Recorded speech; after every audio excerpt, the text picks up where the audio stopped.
வணக்கம். நான் உங்கள் ஜோதி செந்தில்குமார். வாழ்க வளமுடன்.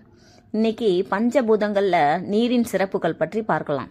பஞ்சபூதங்களில் நீர், நிலம், நெருப்பு, காற்று, ஆகாயம்.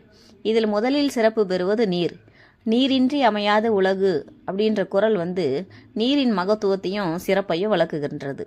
மனித உடலில் 70% நீர் பங்கு வகிக்கிறது. இயற்கையிலேயும் நீரினோட பங்கு இன்றியமையாத ஒன்றாக உள்ளது.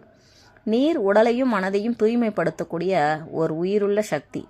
நீர் வெறும் தாகம் தணிக்கிறதுக்கு மட்டுமல்ல, உடலை சீராக இயங்க வைக்கிறதுக்கு உண்டான சக்தியும் அதில் இருக்குது. வாழ்க்கையோட ரகசியமே தண்ணீரில் தான் இருக்குது. தீபாவளி அன்னைக்கு காலையில் அனைவரது வீட்டில் உள்ள குழாயிலையும் வர தண்ணியை கங்கா நீருக்கு சமமாக எண்ணி குளிக்கிறது வழக்கம். அந்த ஒரு நாள் மட்டுமல்லாமல் இதே மாதிரி தினமுமே குளிக்கும்போது கங்கா, யமுனா, சரஸ்வதி, கோதாவரி, நர்மதை, சிந்து, காவேரி என்ற 7 நதிகளோட பேரை சொல்லி தண்ணீரில் கையை வச்சு இந்த நீரினுடைய சக்தி உடலை தூய்மைப்படுத்துறது மட்டுமல்லாமல் மனசையும் தூய்மைப்படுத்தி ஆரோக்கியமாக வாழணும் அப்படின்னு நினச்சி குளிக்கணும். அந்த அளவுக்கு அபரிமிதமான சக்தி தண்ணீருக்கு உள்ளது. தண்ணீர் குடிக்கும் போதும் இந்த தண்ணீரானது உடலை ஆரோக்கியமாக வைக்கணும் அப்படின்னு நினச்சி குடிக்கும் போதும் மிகப்பெரிய சக்தியை நமக்குள்ளே உருவாகும்.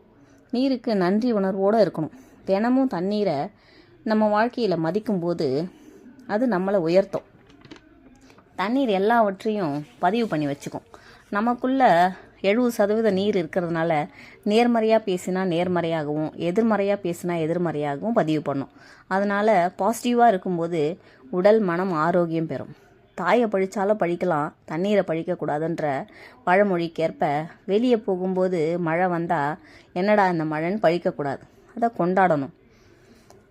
பஞ்சபூதங்களில் நீரினோட சக்தி மிகவும் சக்தி வாய்ந்தது. நீர் தூய்மையினுடைய அடையாளம். பல ஆன்மீக சடங்குகள்லேயும் நீர் முக்கியத்துவம் பெறுகுது. அதனால் நீரை மதிப்போம். இந்த வீடியோ பிடிச்சிருந்தா மறக்காமல் சப்ஸ்கிரைப் பண்ணுங்கள். நன்றி. வாழ்க வளமுடன்.